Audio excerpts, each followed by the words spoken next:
We've got 4,000 people around us without power, FYI. That's no bueno. No. 15 seconds to launch. Hell of a morning. Don't cuss. Places, please. 5 seconds.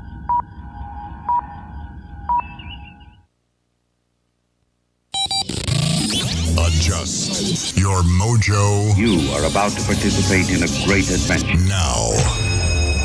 At age, 60? He's just gonna break bad? Radio with an attitude. This system that we love is broken.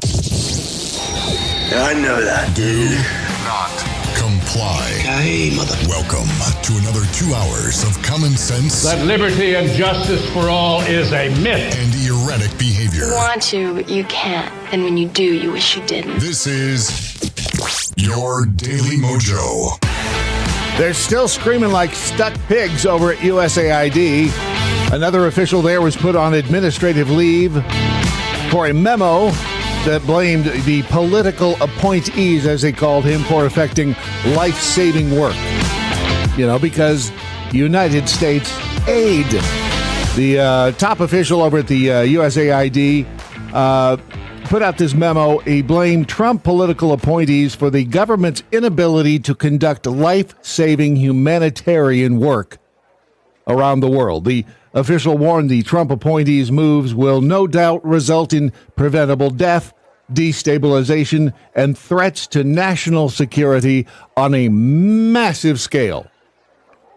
The guy's name is Nicholas Enrich, ironically. Mm-hmm. The acting administrator for global health at USAID. He said the obstacles that have been put in place by political leadership have prevented the agency from implementing waivers for life-saving assistance. In a separate memo obtained by CNN, he warned a suspension of foreign aid and delays to life-saving humanitarian assistance could cause surges in diseases like malaria, Ebola, and avian flu, which he warned could have dire impacts on the United States of America. They are trying everything they can, and nothing is working. Nope. Because people are sick and tired of being sick and tired. It is just, this has been the best thing to happen in Washington since Washington. Am I wrong? Since Washington. That goes Since way back. Washington, Yeah. as in the dude, not the place. But it really is amazing to watch these people continue to try to convince others that they have been wronged in some way by the Doggy folks. Yeah. Yeah. That all of this crap that we've been spending money on, and by the way, we are $36 trillion in debt, almost 37. If you watched Meet the Depressed over the weekend with, what's his name, Mike Johnson, the Speaker of the House.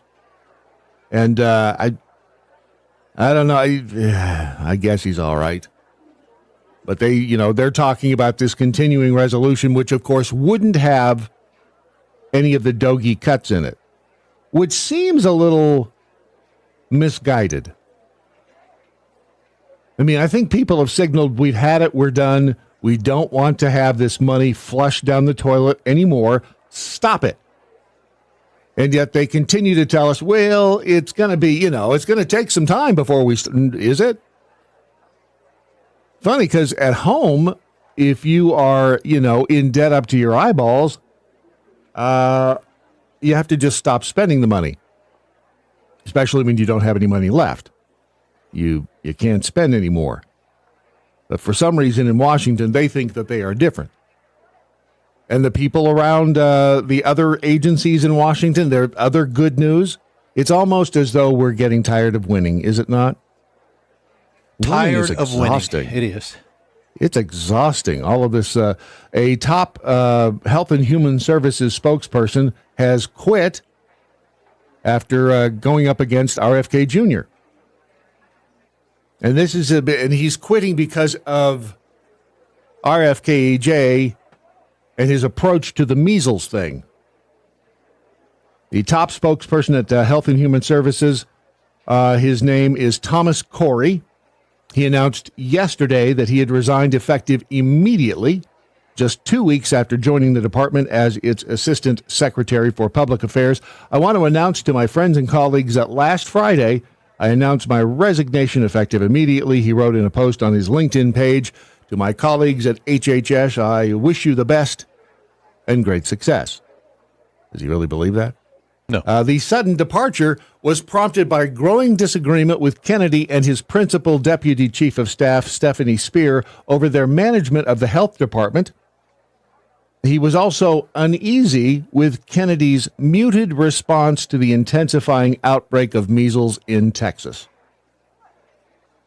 So what's this guy want us to go, hunker down again and wear masks or what? The outbreak has infected at least 146 people, according to the stories that I've seen. It's resulted in the nation's first death from the disease in a decade. Kennedy, during a cabinet meeting last week, said that measles outbreaks are not unusual. And Kennedy has since emphasized that HHS is aiding Texas health officials with their measles response, but declined so far to explicitly call for people to get vaccinated. That's what this dude had a problem with. Oh, there it is. You're not demanding that people get vaccinated, damn it. Well, then it was probably good he quit. Yeah, because he does not get it. He don't get it. There was a Fox News op-ed that was published on Sunday. Kennedy wrote, the measles vaccine is protective to children and the broader community, yet only recommended that parents consult with health providers about the shot. As it should be. Right. RFK Jr. gets it. Stop telling people what to do, especially in light of the last 4 or 5 years. Seriously, stop telling people what to do. Maybe if you try that approach and suggest that people be responsible, look, it's your health, your kids. Talk to your doctor, you decide. Which is what they should have said about the Rona shot. But they didn't. They were like, no, you got to do it. And I will never, ever forget the president during the speech when he said, this is a pandemic of the unvaccinated. Yep. We've been patient with you, but our patience is growing thin. To which my response was, blow me. The harder they pushed, the less I wanted anything to do with anything they had. Kennedy went on to say, parents play a pivotal role in safeguarding their children's health. All parents should consult with their healthcare providers to understand their options. To get the MMR vaccine, the decision to vaccinate is a personal one. Thank you. Thank you. There you go. It's always been a personal one. It should have always been a personal one. Yep. They tried to weaponize it. This is the story here is from Politico. Somebody was getting a kickback from the freaking shots. It's plain and simple. Huge. Yeah. An HHS spokesperson declined to comment. Corey did not respond to questions about his departure. Maybe, just maybe, they're starting to understand. I doubt it. I don't want to be overly optimistic. Cautiously optimistic is what I want to be. Because we still have a long way to go. Very long way to go, and especially when it comes to stuff like the Epstein files and all that. We do have an update on that. But first, another death to report. Carl Dean. He wasn't. Died. He was 82 years old. Yeah, he wasn't in the news a lot, was he? Nope. Carl Dean was not in the news a lot at all. And most people won't even know who the hell he is. If it wasn't for I think everybody Dolly. in the world must have seen the show. Except your husband. No, he didn't see it, I'll have to admit. Now, I don't know whether you saw the show last time, and you've said this publicly before, that your husband feels awkward about watching you, or he gets... Well, it makes him kind of nervous. I don't really know why he nervous. don't watch, but he just never does watch me perform. He's never seen me perform. We've been married for 10 years. It's amazing how big her hair is right there. Yeah, no. It is Well, 1977. anyway, he wouldn't be watching tonight, and as for the folks that didn't see it the last time, Johnny is his favorite. And I had to tell him all the jokes. Yeah, Johnny's my You went on and favorite. told him. Johnny was everybody's favorite. It won't take you too much time tonight to tell him all the jokes. I'm not going to Sum them up very quickly tonight. Oh, I thought it was good. Yeah. Did you, I would guess you probably met your husband from the area. No. Really? Well, he's from Tennessee, but I met my husband the first day that I moved to Nashville in 1964. As a matter of fact. First day away from home? And Well, I just took up with a strange man, that's all. My daddy didn't want me to leave home for that very reason. He knew I'd do that. Really? No, I'm only kidding. But anyway, I did. It's the truth that I met my husband the first day. I took dirty clothes from home because I was in such a hurry to go. So I had gone to the laundromat, which was the first time that I had ever been to a laundromat. And I put my clothes in the wash machine, and I got a cold drink, and I was just walking along the sidewalks, just kind of looking around Nashville. So this good-looking guy went by in a Chevrolet, and me being straight from the country, you speak to everybody. And if you don't, you're stuck up. You know, Right. you're just an old stick in the mud if you don't speak. So he said, "You're gonna, hello there, you're gonna get sunburned." I said, "Oh, I don't think so. How you doing?" So anyway, so he made a circle and came back around. I thought, uh-oh, I've done it this time. So, what'd you do? Say, come on in and see my spin cycle? well, You know, the opening thing. no, but I wish I'd have thought of that. I'm not that clever. Oh, well, But I tell you what, though, we did start talking, and he did go back in the laundromat with me, and I was hoping he wouldn't see me getting my clothes out of, the dryer and all. But anyway, we met at the Wishy-Washy, and in all honesty, it's been wishy-washy ever the wishy-washy. There you go. You meet nice people at the laundromat. And 2 years later, we married. You know, 2 years later, they got married. And 1967. And was married for a long time, dude. 50, they would have been married 59 years. I think 59 years this May, I want to say. Yeah, I guess 64. Yeah, 66. Yeah, 59. Wow. And they never had a fight. That's not true. But they met outside the Wishy-Washy laundromat. I don't know if it's still this one.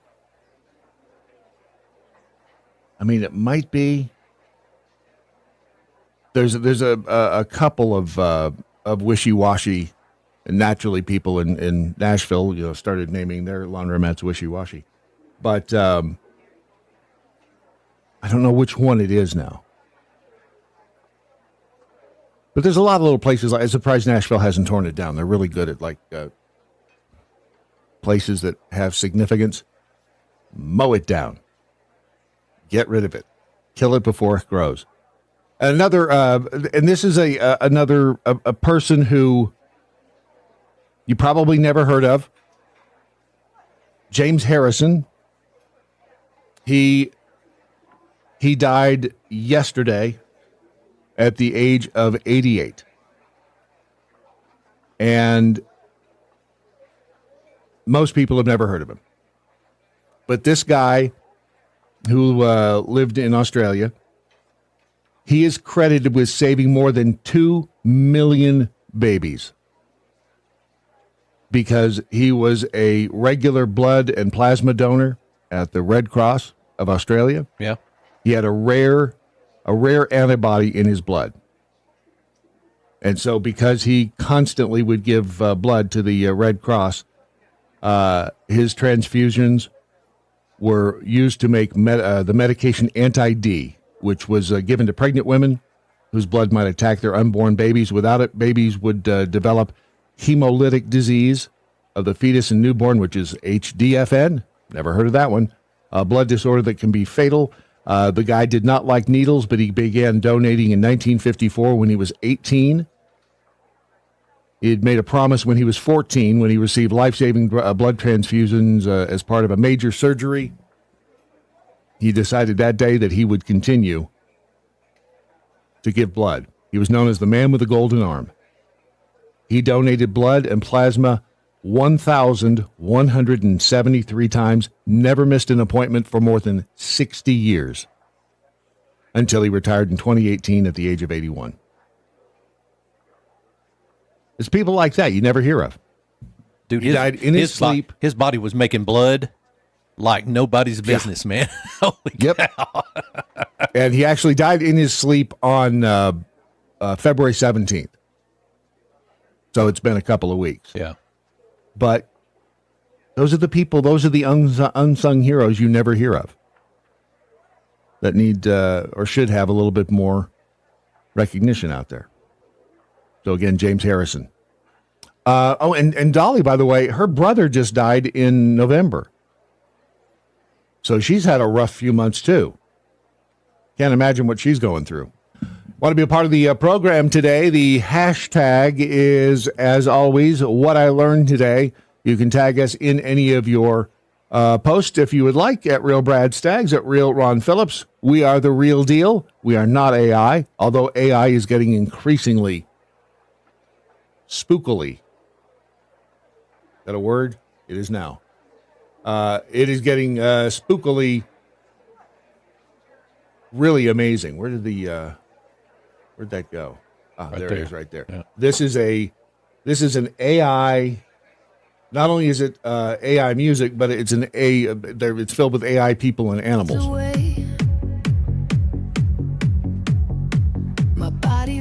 I mean, it is that close. I mean, really, really close to being undetectable.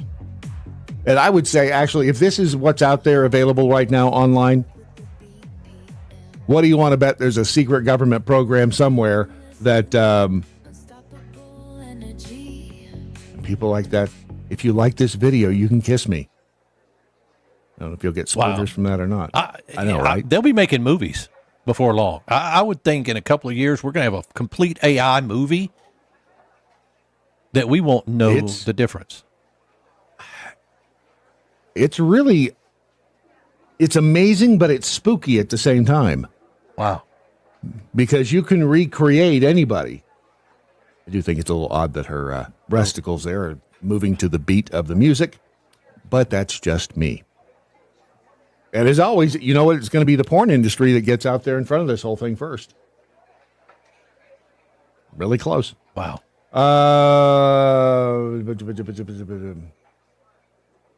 Marcus, Marcus Vindictus over on the X says the purpose of the USAID is not what the acronym sounds like when spoken aloud. Its purpose is what it does. Yes. But they made it sound, it's the Cute Puppies and Kittens Act. That's what they did. They made USAID sound like that you can't live without this. Clock Tower Drunk, when are the politicians going to realize that the continuing resolution is going to turn into a continuing revolution? You'd think that they might finally get it, and maybe they are. I don't know if Mike Johnson... I don't trust him yet. He's still a little... I don't know. Just a little... I'm not sure. I just don't trust him. Trash Can Scout over in the Rumble chat room says Dolly World is a pretty cool little place. Yep, up in the Smoky Mountains. Sir Rat Bastard, good morning, Mojo 50. Let's see, Missy. No, that's me. What's you?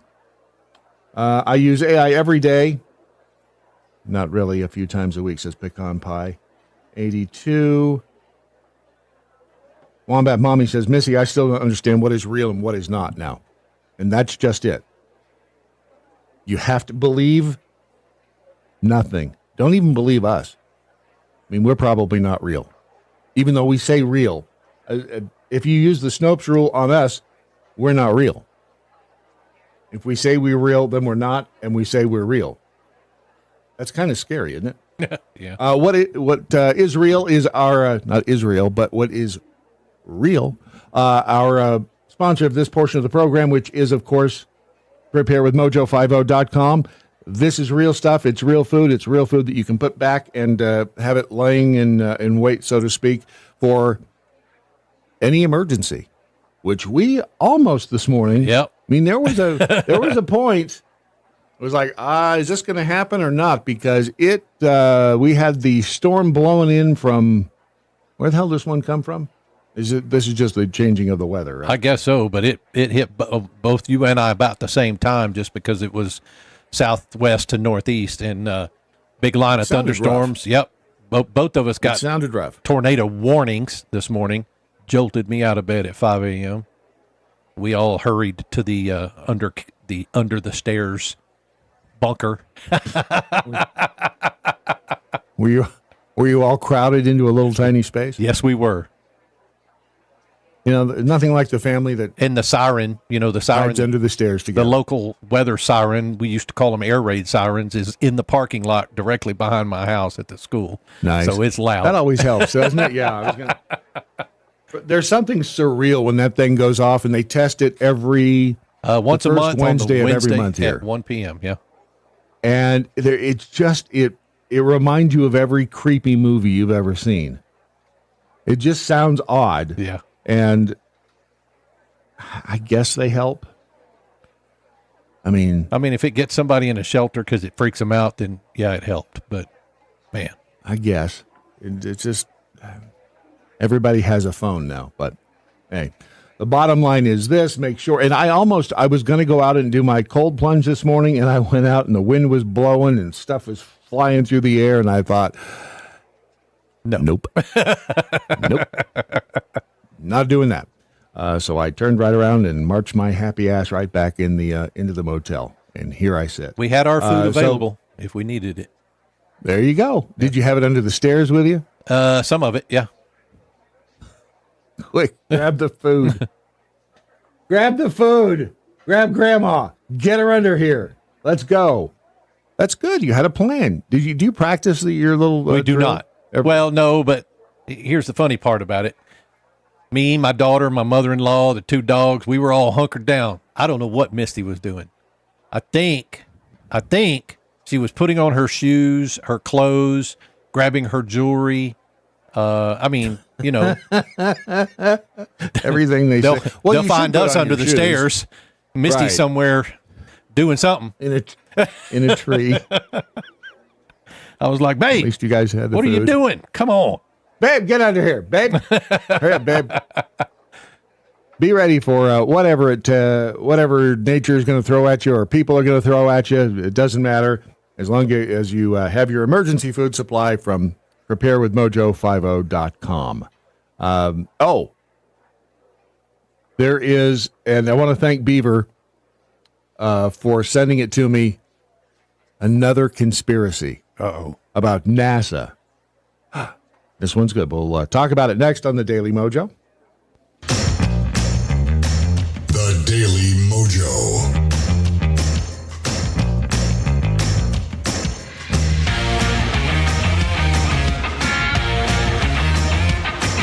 It is your Daily Mojo for today is Tuesday, the 4th day of March, the year of our Lord 2025.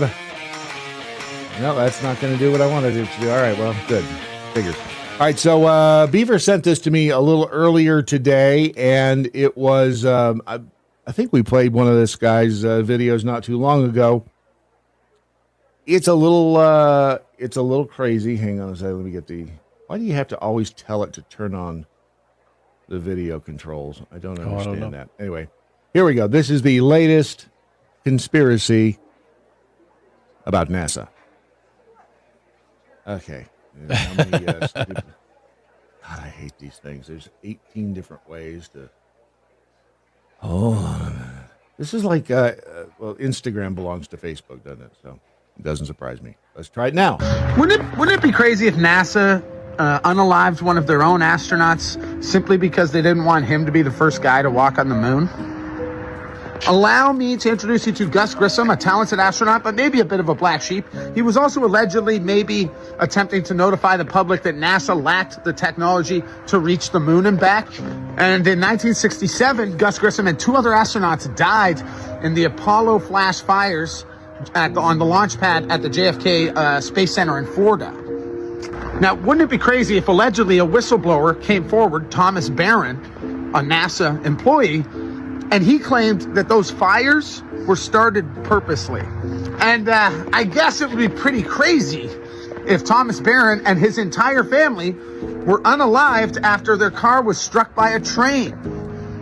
Wouldn't it be crazy if the train was a NASA train? It was really a NASA train. Traveling at 40 miles per hour in reverse. I mean, not to be crazy or anything, but the only witness to the accident was a random lady living in a house owned by NASA who wasn't paying rent. So, yeah, nothing to see here. I'm sure it's all good, guys. You can trust NASA. How weird is that? Wow. This Thomas Barron guy, legit. He was a quality control and safety inspector for North American Aviation. They were the primary contractor to build the Apollo command module. He enlisted in the Air Force. He was stationed at Eglin Air Force Base in Okaloosa County, Florida. He was later hired as that quality control inspector. He was not happy about the safety concerns around NASA and their projects. And he was, as that dude right there just said, I don't know who that guy is, but he does a lot of these. There is a transcript online at thespacereview.com. And this is a transcript of an interview that was done with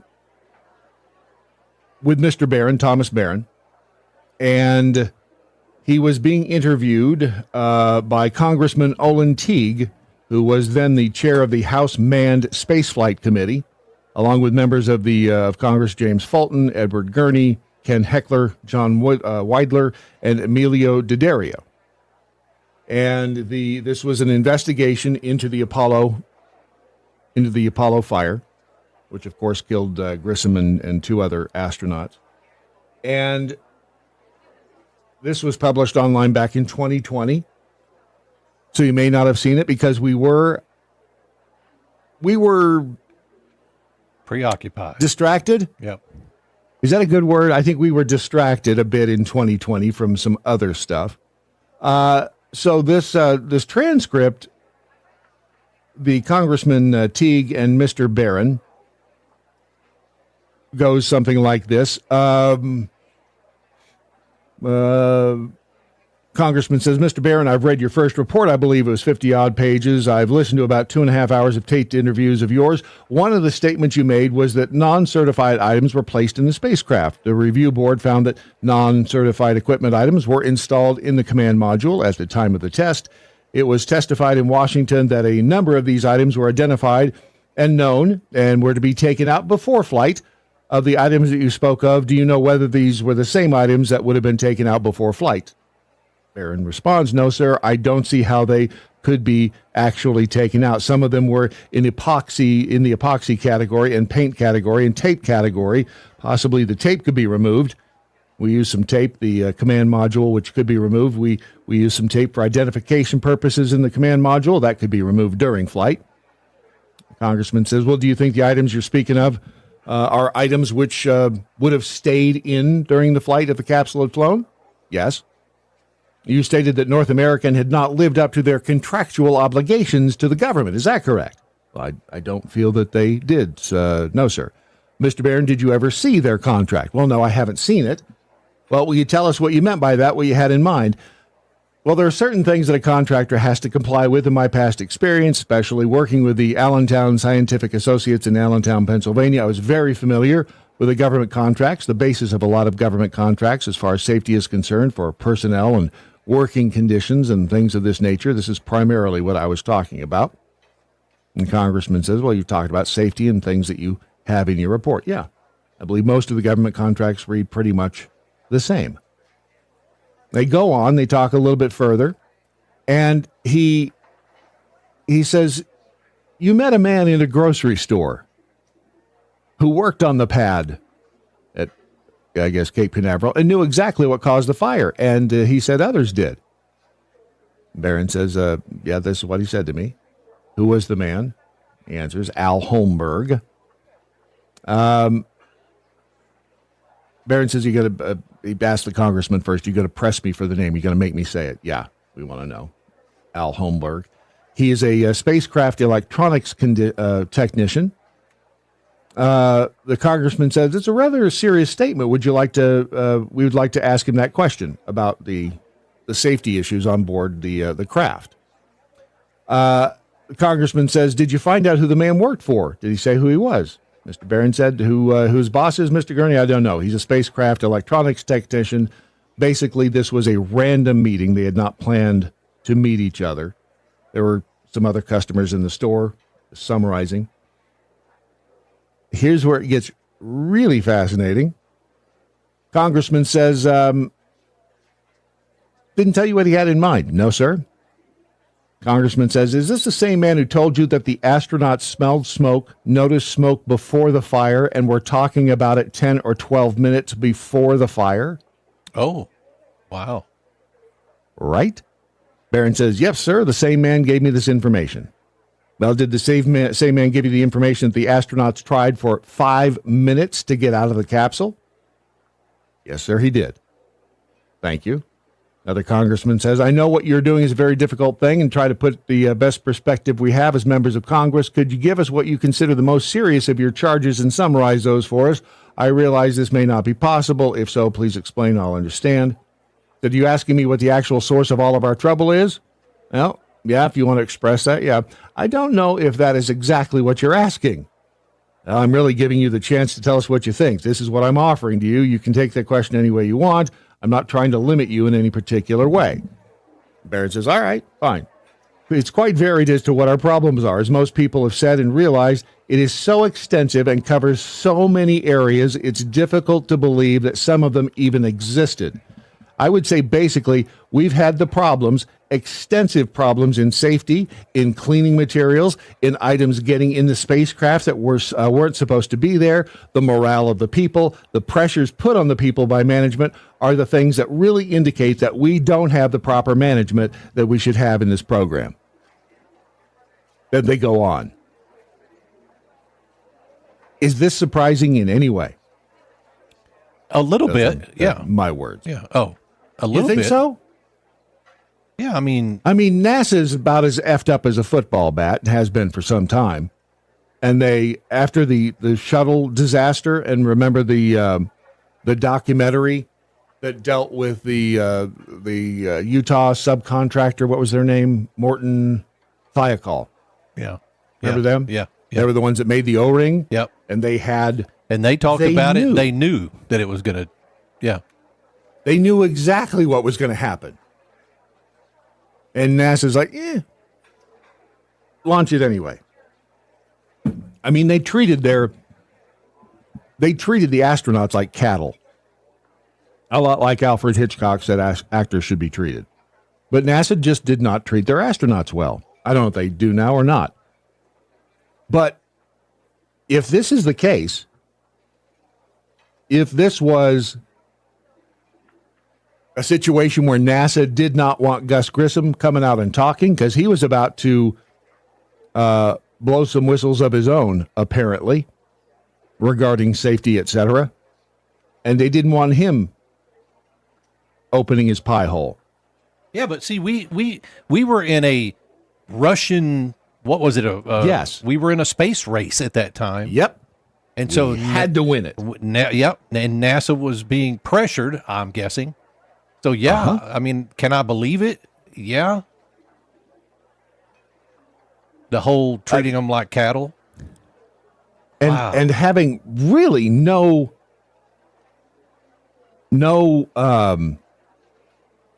they gave their lives no importance. That might be a little rough. No, I'm going to say it. Because if they did not care enough to the point that they let this continue, or if they in fact did intentionally off Gus Grissom, I mean, hell, they'd already, what year was this? This was 1960, late 60s. It was after Kennedy. Apollo, yeah, the Apollo 1 fire was 67. So it was 4 years after government forces took out Kennedy. If they take out a president, they're not going to give two thoughts about taking out an astronaut. This really does, I mean, reframe the way I feel about, again, everything I've ever been taught. Speaking of our friend, the OG Baba Labala, Mr. Robert LaBella, who is, I'm going to admit my Schadenfreude. I never knew he was a physicist. He's very self-actualizing physicist. He's a self-actualizing physicist. Yeah. I said, I hate boring lower thirds. Well, let's see. Hey, Ed, I mean, the guy is just so damn smart and always has been. I've known him for, 40 years? Yeah. Something crazy. And I'll tell you what, I know he's standing by. Before we get to Robert, we do have our contractually obligated and often, and, well, Phil Bell is here with his morning update. Let's just do it this way.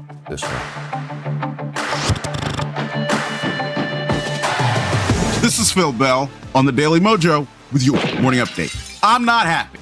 Now, you're probably wondering, Phil, President Trump is in the White House. Shouldn't you be happy? Absolutely. I love the fact President Trump's in the White House. And you're saying, Phil, Republicans are running the House and the Senate. Shouldn't you be happy about that? Well, I'm glad Republicans are running the House and the Senate. But the reason I'm not happy is I'm hearing one of the tired old refrains again, and I'm even hearing it from some conservative Republicans. And that's because since they're working on a budget, or specifically a continuing resolution, that would, of course, continue all of the crazy spending that Elon Musk and Doge have uncovered and that we know needs to end, we are starting again to hear the conversation about how to pay for tax cuts. Now, I don't understand why I have to say this every year, but tax cuts don't cost money. We don't have to pay in order for we the people who earn the money in order to keep more of our own money. The idea that tax cuts have to be paid for is a scam that Washington, D.C. has perpetuated for decades. And this is one of the ways that it keeps more of our money in order to do things like fund carpet businesses in Ukraine when, oh, by the way, if we want to start a business in the United States, we have a hard time getting money, in large part because other government agencies make it difficult for us to borrow voluntarily from banks. This has got to stop.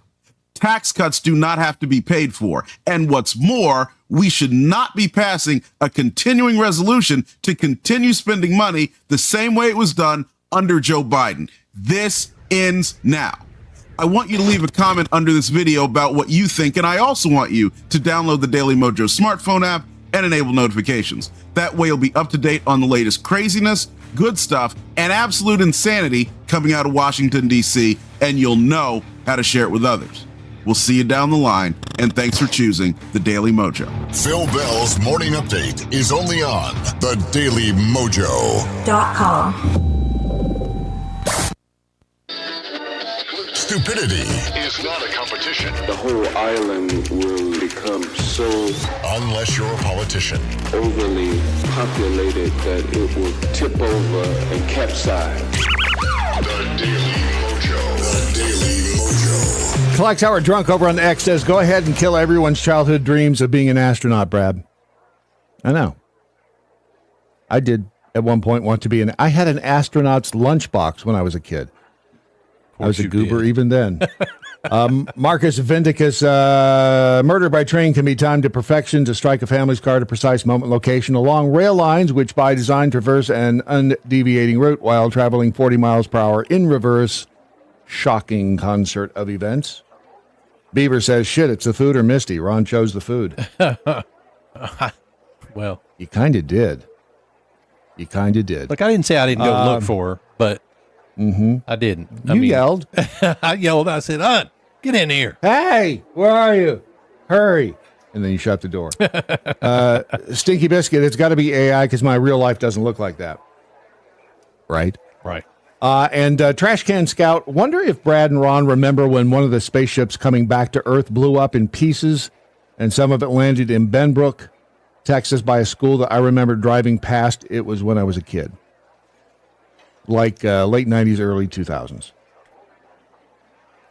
Which one was that? Yeah, I don't remember that. I do, and I can't remember. Well, you know what? Let's bring in our resident physicist. The OG Baba Labala, Robert LaBella, is joining. Sorry. I'm getting it. I have to do this. Okay. There we go. Oh, good. I'm glad you could do that. Mr. LaBella, how are you? I'm doing great. How are you doing, Brad? Hey, Ron. I am fabulous. Hey, good morning. I don't talk to the help, Robert. It just, it makes them. I did not. How did I not know you were? You're a physicist.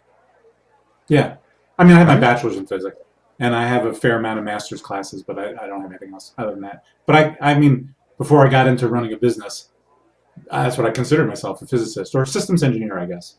I did a lot of that for space systems and directed energy weapons and all kinds of stuff. So you're like our very own. What is DeGrasse Tyson? What is he? He's an astrophysicist. He's an astrophysicist. Yeah. Well, Robert is a nice guy. You what? I was a quantum, high energy, and nuclear. That was my emphasis. And there's a very small leap between the quantum universe and the universe itself. The stars, the scale. Stars burn based largely on quantum and atomic nuclear processes. So, the distinction is small. Everybody knows that. I don't know why you're saying that like it's news. Ron, yeah, I knew that, didn't I? Yeah. Quantum and nuclear stuff. See, he's always been smart. Just irritating as hell. Irritating. I'm sure you knew that, actually. No, I don't think I did, and if I did, I'd forgotten it. Do you remember which one was the? It wasn't the Challenger. Columbia. It was Columbia. Yeah. When you said that a while ago, I thought cause somebody said locally. I didn't remember that there was any local debris.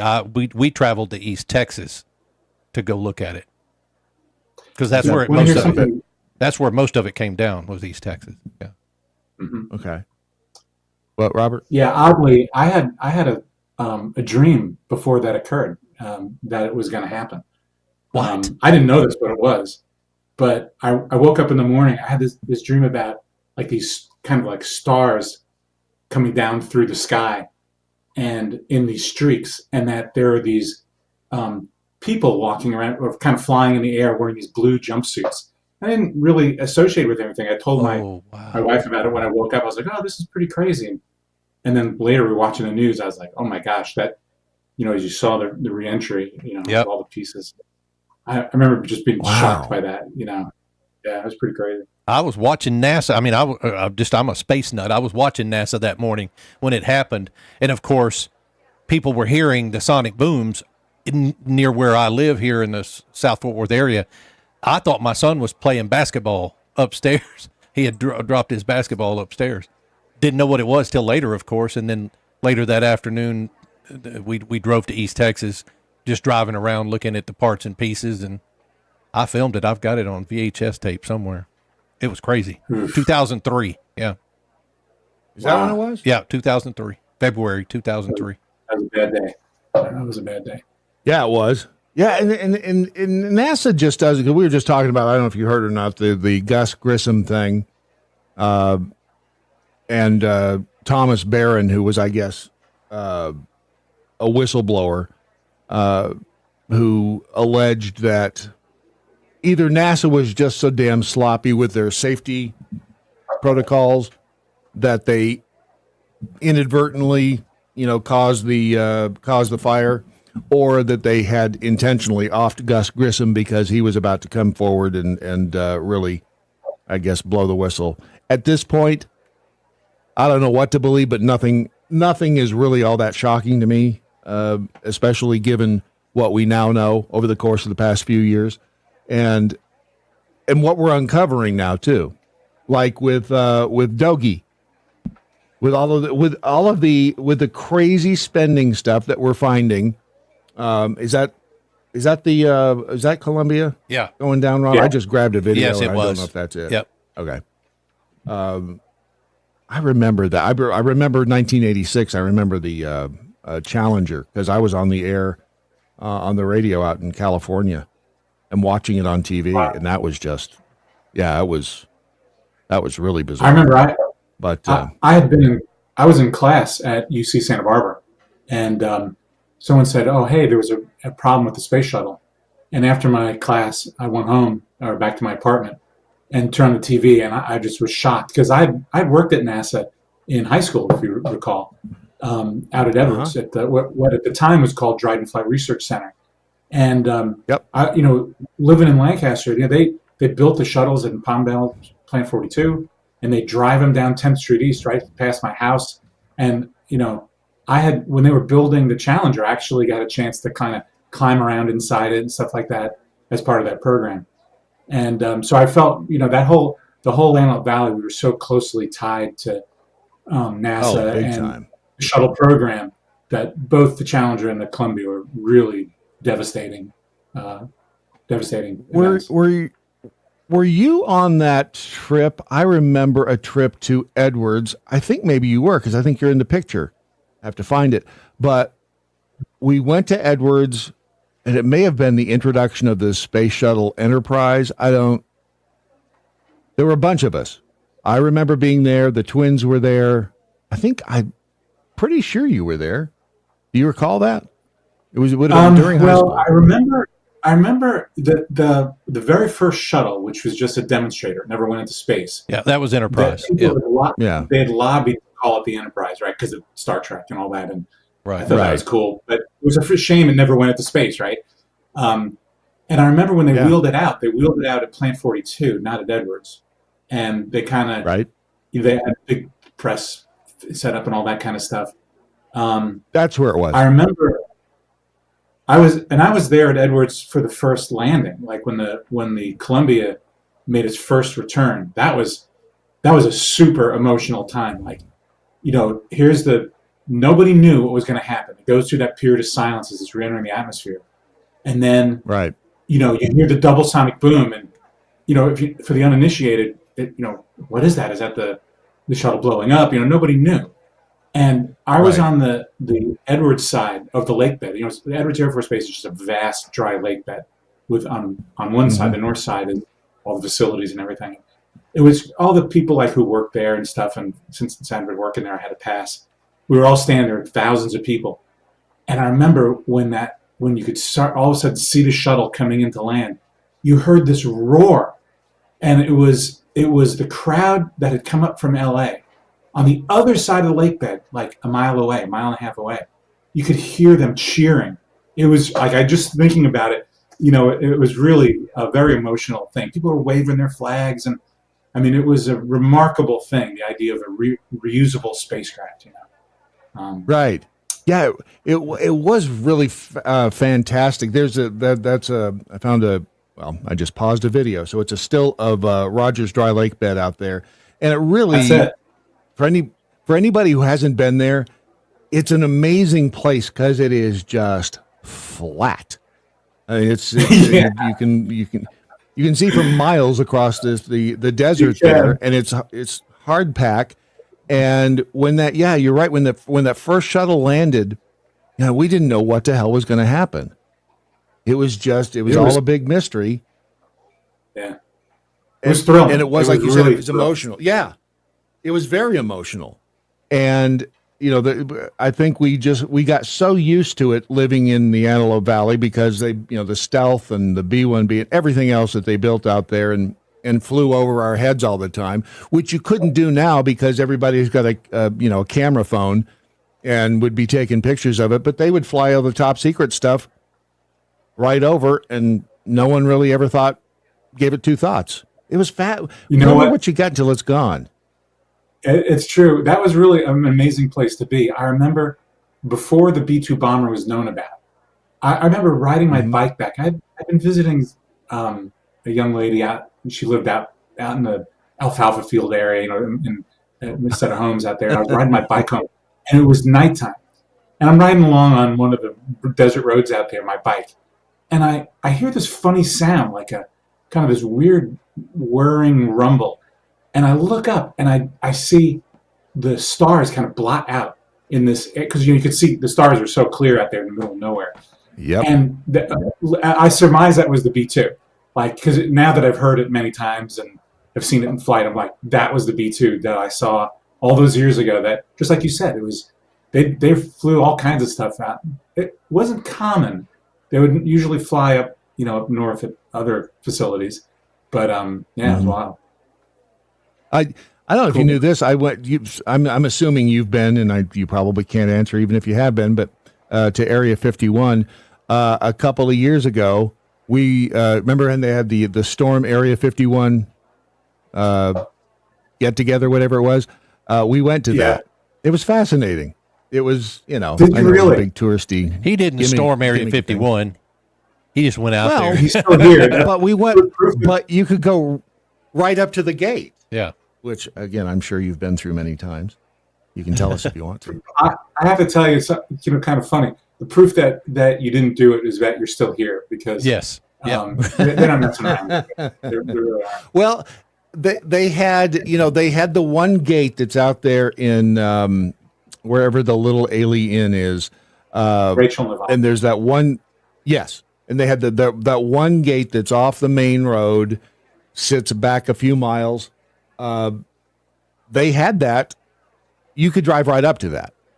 Now they had put in additional concertina wire, but like 100 yards of it maybe. But you could drive right up to that and take your picture there at the gate. I mean, they saw it for what it was, just kind of a photo op, and I'm sure there was nothing happening there at the time. But it was fascinating to go out there, and we have mutual friends who had jobs who worked there.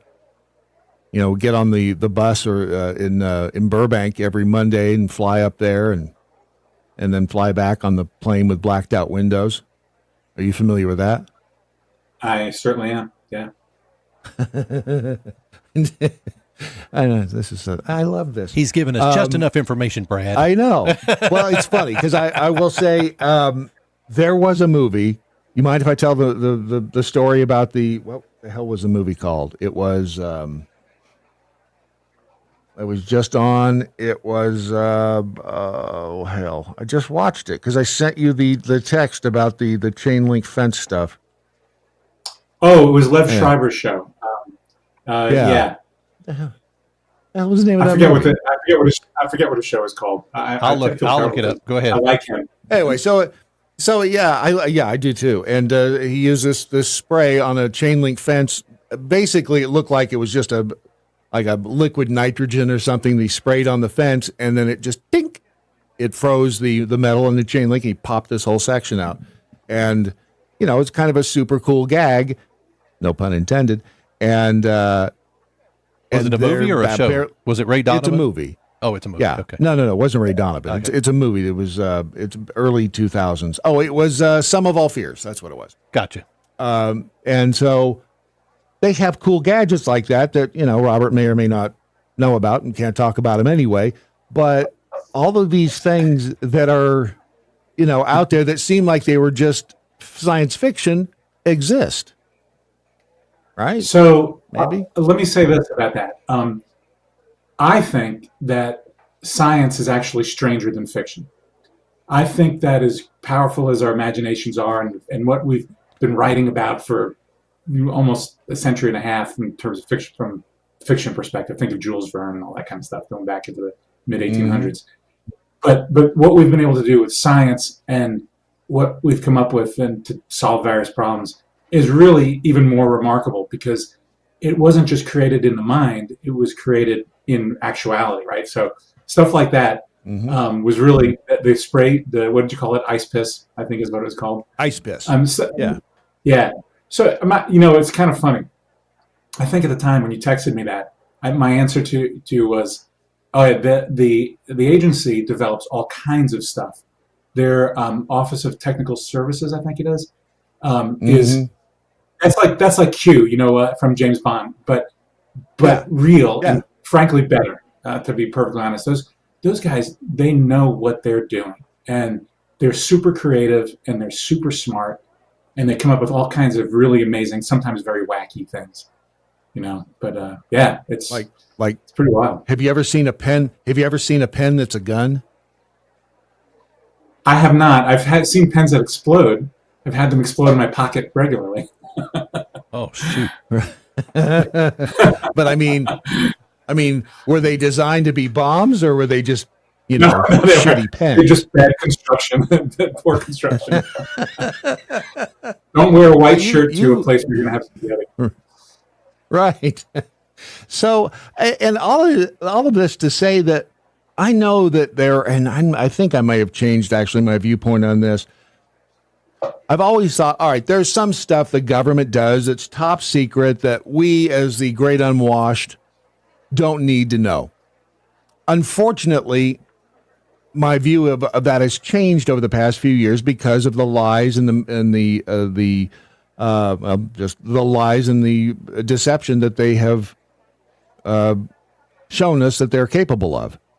And it's like, all right, well, you lost my trust. Now I want to know everything, which I know we never will.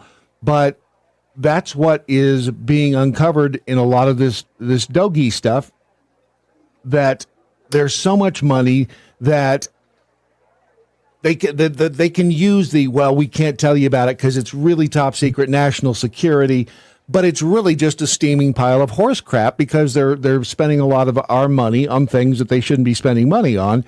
And that's what's being uncovered in Washington, is it not?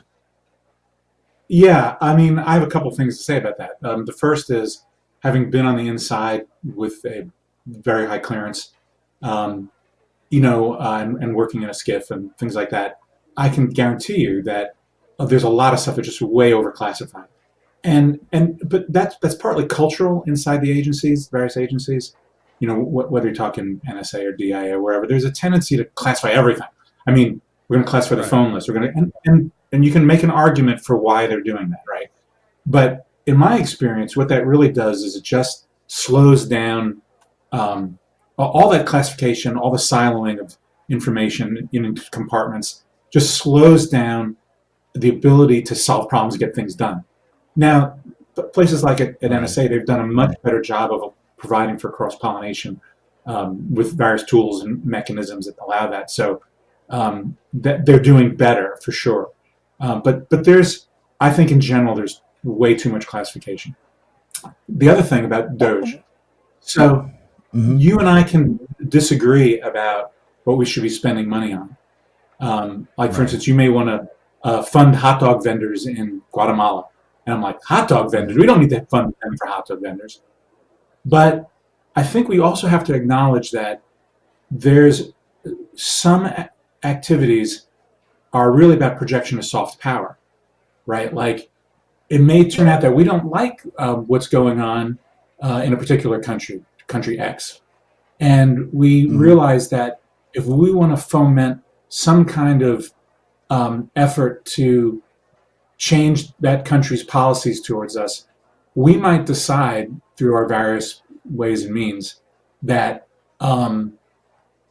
that a particular group, hot dog vendors, have their pulse on all the people that influence thinking in the capital of that country. I'm just obviously making this up, although I'm not really. Or are you? Substitute country X and hot dog vendors for something else, like Indonesia and rappers. I mean, that kind of Right. stuff. So all real things. And so you go, well, is that the best use of my money? And I think it goes right back to the heart of what you're saying, which is we have no idea. They've gotten so used to just taking our money, like they've forgotten that it's a not an infinite resource, and they just spend it willy nilly. There's no restrictions, and they hide behind classification and all that, and it's really too bad. I mean, I think we find ourselves in a state where we don't know what to believe anymore. Yeah, it's the trust thing, and because we can't trust them anymore, hang on a second, I gotta find the. In a second, Ron, I will find. I've got pictures of us at. I wonder if I can just do it this way, the old-fashioned way. Can we see that? Oh yeah. So that's at Area 51. Yeah, photography, and that was the best part because it says photography of this area is prohibited. And they let people go right up to the gate. It was a fascinating little. Again, it was a gimmicky touristy thing. And Bud Light, even there's a can up on the one of the shelves here that Bud Light put out a green alien can. And it was just awesome. A fun little thing to do. Yeah, it was a lot of fun. I like your shirt. But the truth is out there. Well, and this is flight MH370, the Malaysian airline thing. Have you kept up with Ashton Forbes and his research into the three orbs spinning around the plane and the plane going? I heard about it. Yes, I actually, believe it or not, that is something I'm familiar with. Honestly, it seems a bit circumspect to me. I haven't dug into it enough to convince myself one way or another. I have surface knowledge of it all.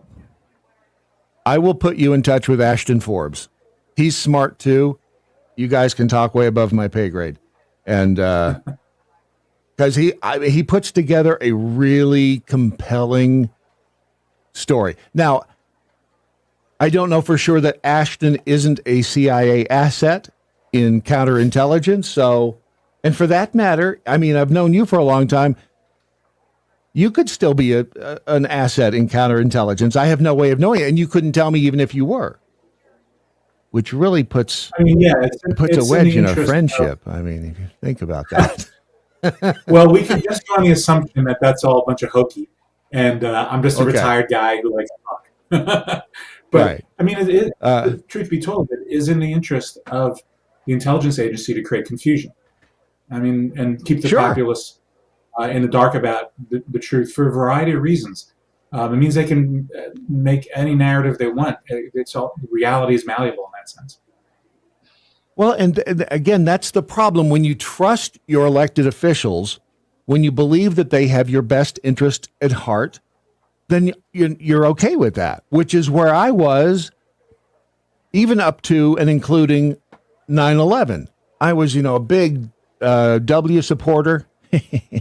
And I was like, yeah, Patriot Act. We got to get those bastards, turn the Iraq into a parking lot, turn it all into glass. And, 20 years later, I'm like, boy, was I a sucker. And so my trust has eroded greatly over the past couple of decades, as I think a lot of people's has. So when we see these people like Elon Musk going in and, with all of his little, his minions, if you will, finding all of this crap that we're spending money on again, people are pissed. And it's like, this has to happen. And then they start to villainize Musk, who was a sweetheart of everybody, especially on the left with the Tesla and all of that and green energy. And then suddenly he's Satan, which if you got two brain cells to rub together, you realize, okay, wait a second. They suddenly, that must mean he's getting close to something, which again it's disturbing in the number of people that fall in line behind that, Elon is a bad guy suddenly. Honestly, this is something that just is inexplicable to me. All the outrage about what's happening directed at Elon Musk, and from the left, no outrage about what we're finding. The vast quantities of money that appear to be wasted. Or software licenses unused alone, that tens of millions, hundreds of millions of dollars probably there, who knows? I mean, I don't know how closely you've looked at Doge.gov, but there's a lot of stuff in there that you go, what the heck is going on? And it brings to the heart of the question, can we trust these people to spend our money, reasonably? And that the answer to that seems to be no, a resounding no. We can't trust them to spend. Well, and that's just it. It is so frustrating. It's people's hatred for Donald Trump and anybody that he aligns himself with. Again, I did not give two shits about Donald Trump 10 years ago, 15 years ago, 20 years ago. I thought it was fascinating when he ran for president. I thought he did good things when he was. I didn't vote for him the first time. But I thought, man, he did some great things in there, and they all seem to hate him in Washington. I think that's telling me something. Well, maybe he's a good guy to be in there roughing things up. Seemed like common sense to me. Yeah, I think disruption. Really what we're seeing is disruption. I mean, because he didn't come from the political class, they didn't have their fangs into him and their claws into him, as they might some other politician. They didn't work. There was the administrative state, in a friendly term, didn't have its hooks into it. And now, the first term, they were able to thwart him. And I think after that, he spent 4 years going, okay, now I know what has to happen. This has to end. I mean, in many respects, it was the deep state's response to Trump's first election, and all of the fake Russia collusion BS and all of the other pseudo, conspiracies and all this kind of stuff. It turns out Trump was right a lot of times when he said, they're bugging me. Here's what's happening. They're lying. They're doing all this other kind of stuff. It's campaign. And we get to a point now where he's like, I'm going after the deep state in the way I know best how to do that. I'm going after their money. I'm going after their power because they're equivalent, and so that's why you see outrage, in particular on the left, although the Republicans are not going to come out of this clean either. Oh, yeah. No. What I'm waiting for next is the traceability between crazy expense or agency, crazy expense, NGO, politician, right? That's coming. Mm-hmm. And I mean, you saw something about Sheldon Whitehouse. He recently some revelation regarding about how he was making decisions in his committee about directing money, and some of that money goes to a company his wife runs. Like, this is really. You say to yourself, how is it that politicians get into office as relative, average middle class, upper middle class, or income earners, and leave with hundreds of millions of dollars in their pocket? Well, hopefully, we're going to find out. And that's how. Hang on for just a second. I have to create a quick hole here. Don't ask questions, just agree. And I want to talk about NGOs on the other side of this. So we'll do that next year on the Daily MoJo. Where political correctness comes to die. The Daily MoJo. I see over on the X-Tech Golden Age Rue says, when is the Mojo Space Conference? I have some fun stories too. Oh, it's a picture of Tech Rue standing by the space shuttle. Let me see if I can get it over there, if that works, and does it. And yeah, there he is. There's Tech Rue by. I don't know which space shuttle that is. Probably, it's one of them. Probably Enterprise. Yeah.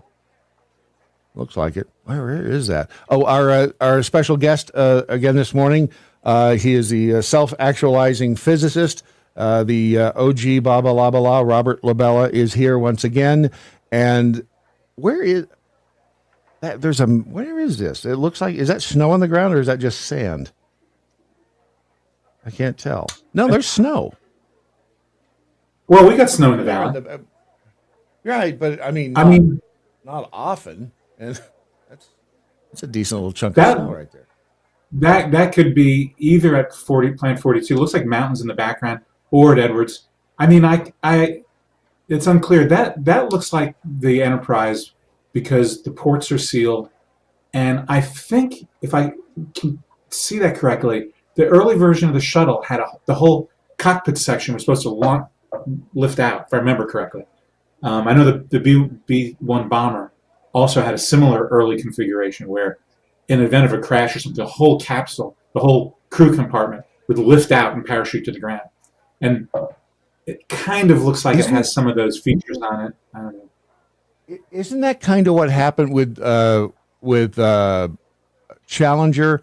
The cockpit area, it survived intact all the way to the impact in the on the water, didn't it? Yeah, in fact, I in my second or third job after college, one of the gentlemen who was who ran our division that I worked at when I worked at this company called Sparta, he was the Air Force colonel who led the investigation, and he had horrible things to say. I mean, very smart guy, very capable, a lot of knowledge, and he would let little bits leak out about it. I mean, all this stuff is in the open. It's not like any of it's classified. But as a young man, I was rather horrified by what happened to the crew of the Challenger. I mean, very I mean, it was well, and well, there's again, stories. There's stories about them having at least survived a little bit on their way down. At least two of them. turning on oxygen tanks and stuff like that. Yeah, that's exactly right. Yeah, there's lots and lots of forensic evidence that points to the fact that a number of the crew had survived the initial explosion, but not the impact. Wow. Yeah. And why didn't it have? I mean, at that point, the question would be, why wasn't there a parachute on this thing? Or I guess maybe the parachute would have been obliterated because of the explosion. But, what a. I guess it's a horrible way to go. I don't even know if you'd register that in your brain as you're on your way down. My recollection of comments he made was that they weren't sure what was happening. They knew they had some kind of failure, and they were beginning to do emergency processes, but they really didn't. I'm guessing they figured it out after a bit, but. Yeah, and it was like 3 minutes all the way from, wasn't it 3 minutes from them from the explosion to them hitting the water? Yeah, something like that. It was something long enough time to long enough to figure it out, and they got rid of that. They got rid of the crew capsule compartment that would have burst away and floated down on a parachute due to cost constraints, if I remember correctly. You talked about Gus Grissom and the whole thing earlier, and those early accidents really set the tone at NASA for caution when it came to manned space systems, and it's one of the reasons systems became so complex and burdened. And if you ever listen to Elon talk about his objectives in terms of building rockets for SpaceX and all this stuff, and the fascinating revelation recently about how the Biden administration, they held SpaceX back from going to rescue those two astronauts that are still up there. They purposely held them back. Mind-boggling, but Musk's system but works. not surprising. Yeah, I'm not surprised either. Right. Yeah, and I'm sorry, I talked all over your statement. Say that again. That his safety systems. Oh well, no. The SpaceX, I think, has been as successful as it has in part because Musk has questioned requirements. Like, why do we need this requirement? Why does this happen? Why? Right. And by going back to root assumptions, I think he's really completely re-engineering the rockets and the power he's able to get out of them, and in there lies opportunities for efficiency and safety, I think. Well, that was Enron's big slogan, ask why. Of course, they didn't really mean it, but SpaceX does. Big difference. And then the whole Morton Thiokol situation, And that came to light, I guess, for the general public in the documentary that was out a few years ago about the engineers who were concerned about those O-rings, and it was, no, we got to keep going. We got to launch.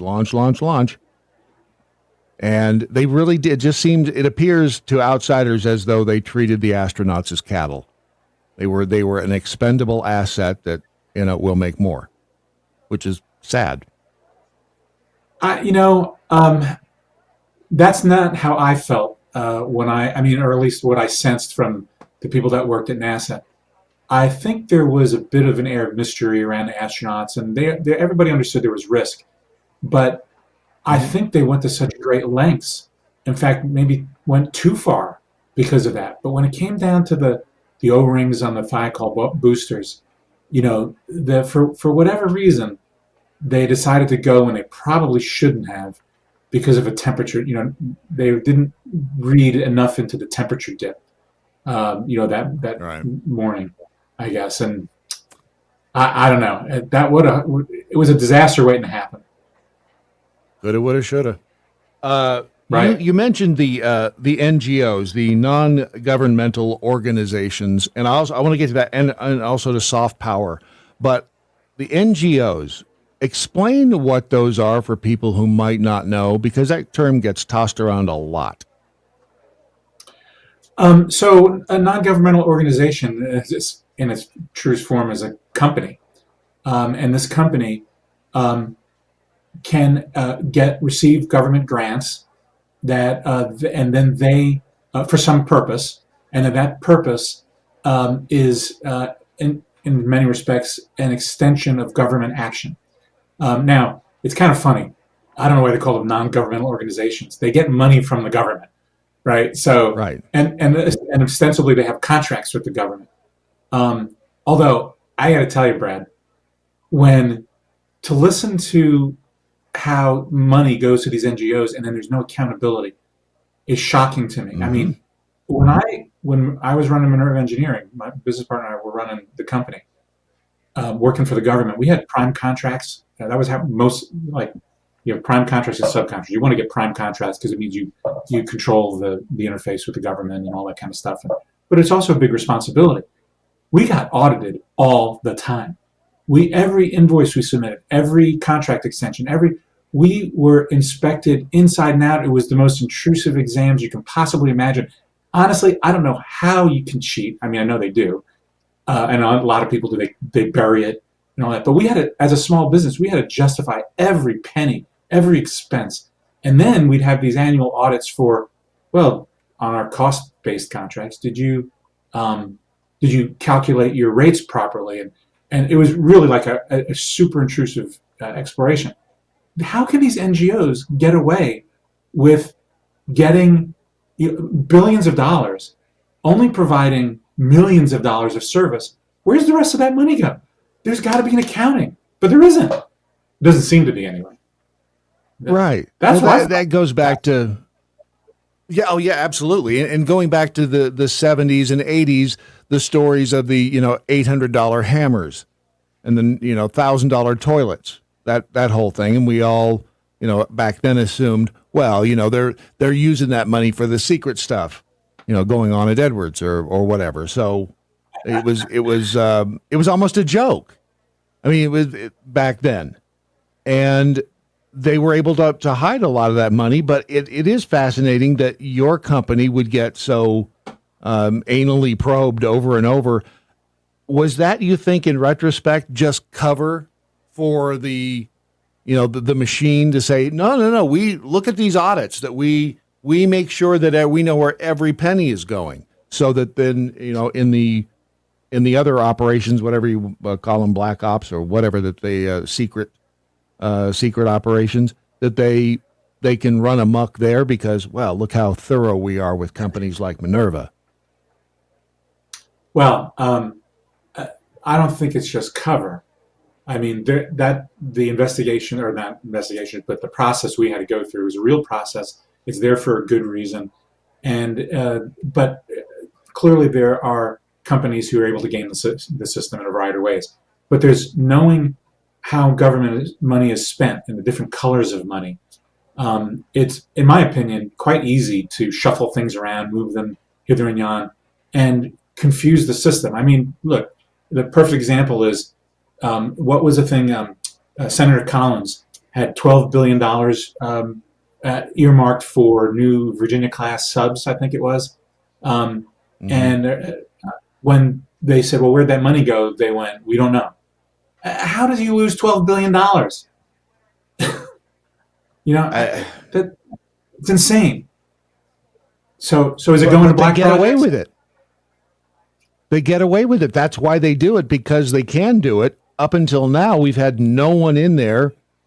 I mean, we've had people say, in Washington, we're going to get to the bottom of this, but nothing ever gets done. I mean, which is why I think with Pam Bondi right now, the Attorney General, and with Una Paloma Blanca and the rest of the Epstein or the JFK files, investigative committee, no one. We're so quick to go, all right, I have no trust for Bondi now. Why do we have to have a committee to investigate the stuff that we want released for the JFK assassination? It's all, we're on such a hair trigger now because we've been fooled too damn many times, because we've been told, oh no, we'll get to the bottom of this, and they never, ever do. Great. That's a great observation. Like the release of the Epstein files last week was, I think, widely regarded as a bust, right? There was nothing new here. Big time. And Pam Bondi, who I really like, I think she's a good choice for AG.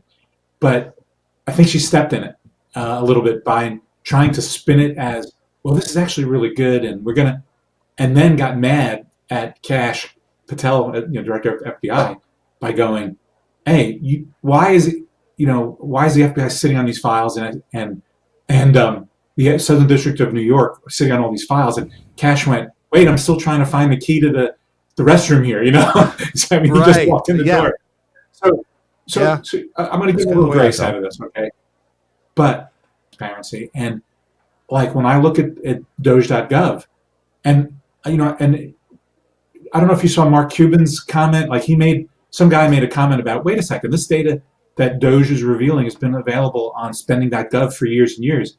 And Mark Cuban goes, wait a second, you mean to tell me that Elon is just taking credit for something that's already been there?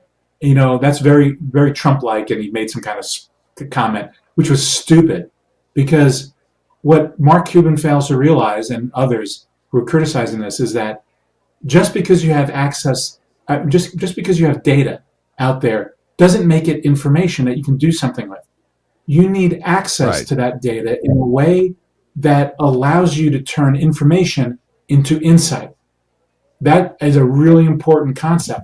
And by the way, I borrowed that phrase from Data Republican. I don't know if you've been following her at all, but yes, actually, Data Republican. I didn't realize until just now that she was a chick.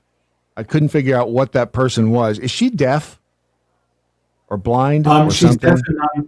Deaf and nonverbal. Yeah, she's a remarkable person, actually. From everything I've seen, go to her X feed, and she was getting doxxed and all this, and I gather threatened and stuff. So she just kind of came out and said, "Nope, here's who I am.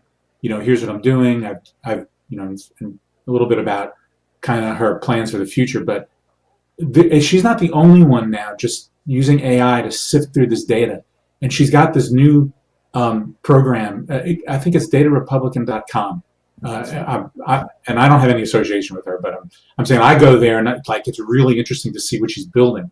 These networks that are tracing people, money, and organizations. That's where we need to go with this. Like right now, you go to spending.gov and you try to search up. I try to search up my own company, my old company. We had dozens of prime contracts. 2 popped up. 2. That's it. And you're like, okay, right. And the way that database is set up is all messed up. It's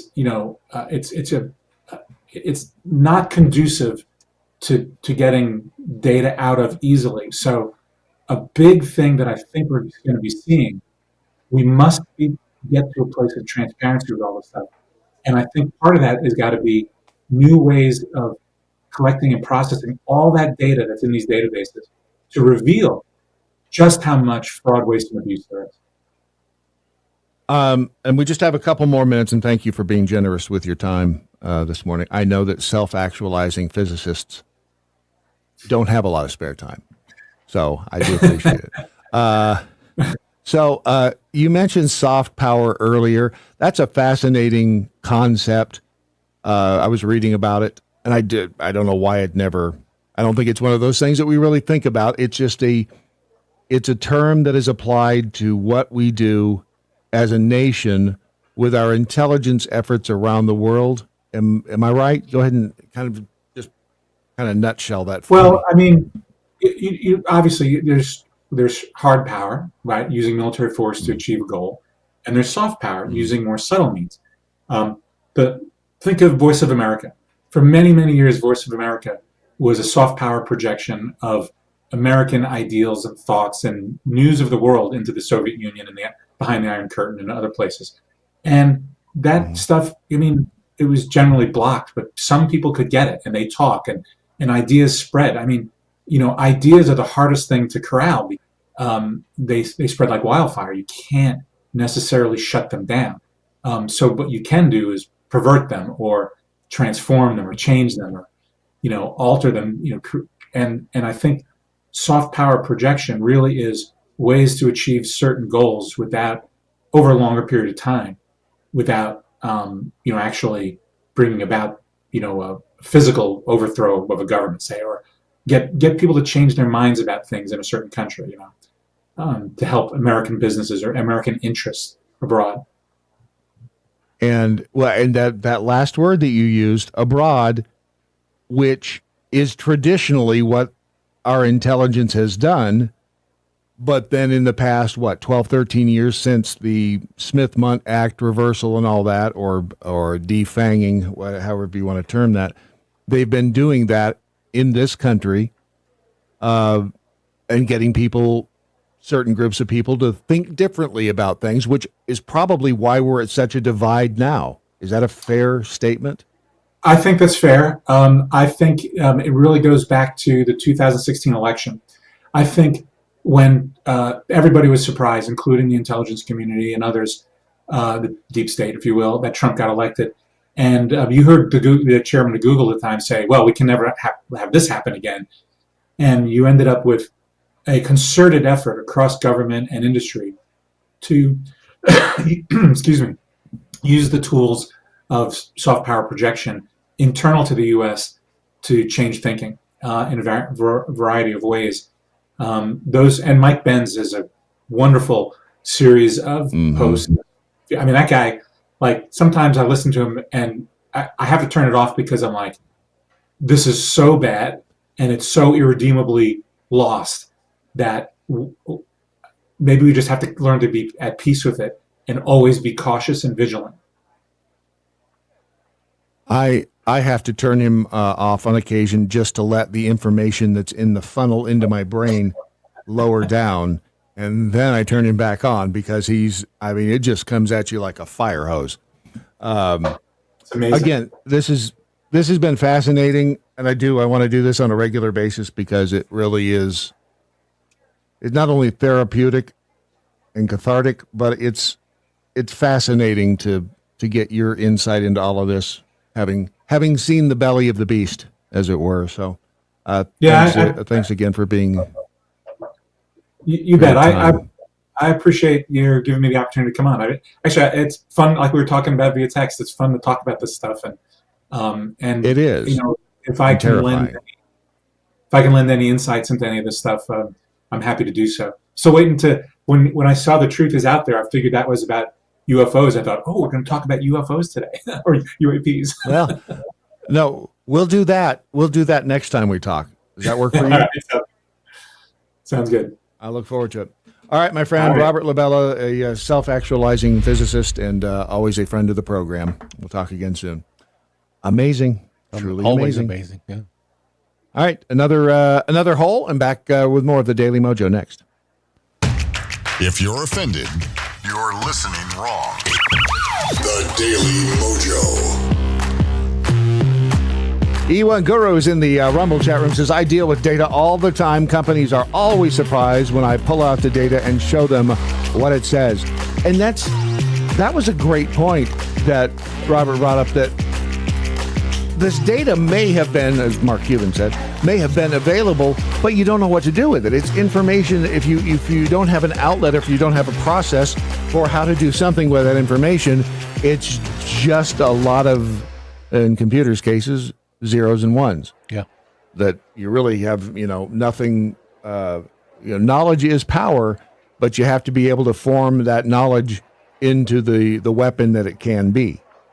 It's over on the X. I don't know what's going on over there. Mr. Davis, now we know the price NASA puts on a life, exactly the same amount as a detachable shuttle crew cabin. I know, right? It really was sad to when that documentary came out. Finding out all of the ways that finding the ways that they cut corners at NASA. Yeah. But again, to be fair, when you're an astronaut, there are risks. And I would imagine that some of those astronauts, if they had been in on and maybe they were in on the decision whether or not to launch Challenger. Was that before they gave them a voice? I don't recall now. Well, but look at it. I mean, becoming an astronaut, there are risks, but at the same time, that if you die in the line of whatever duty you're doing, your name will be remembered for all time.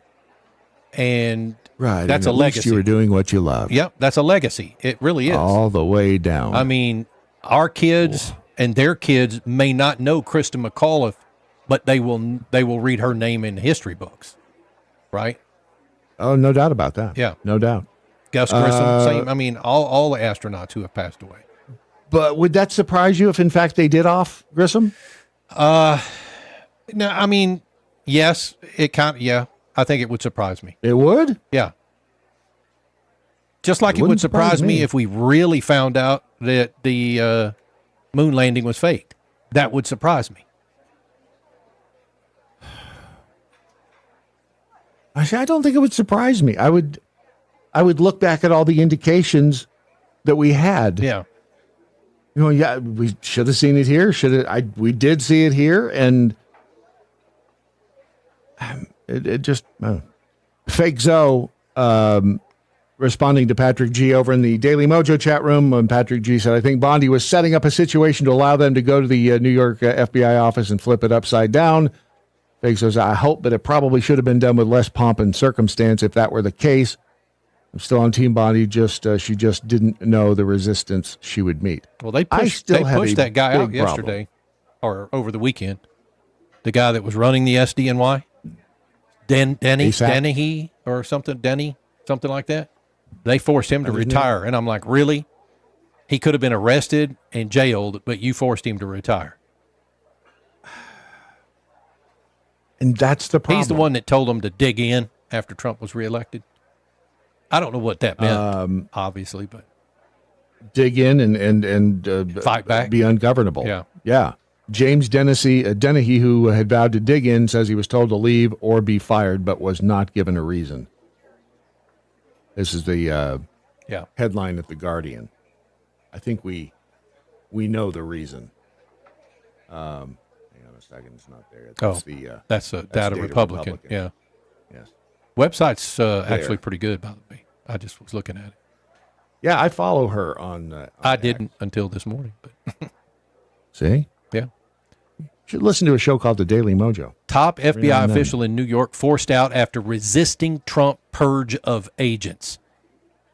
So that's why they're forcing him out, not because he held on to the files from Epstein and didn't turn them in like he was asked to. And all I can say is I hope that they are going after him with criminal charges. Is it more important right now to aim all your resources at, getting the Epstein files out? I don't know. Is there somebody who has been? Is there a Post-it note on Kash Patel's desk with James Dennehy's name on it, and assign an agent to investigate and fire or put him in prison?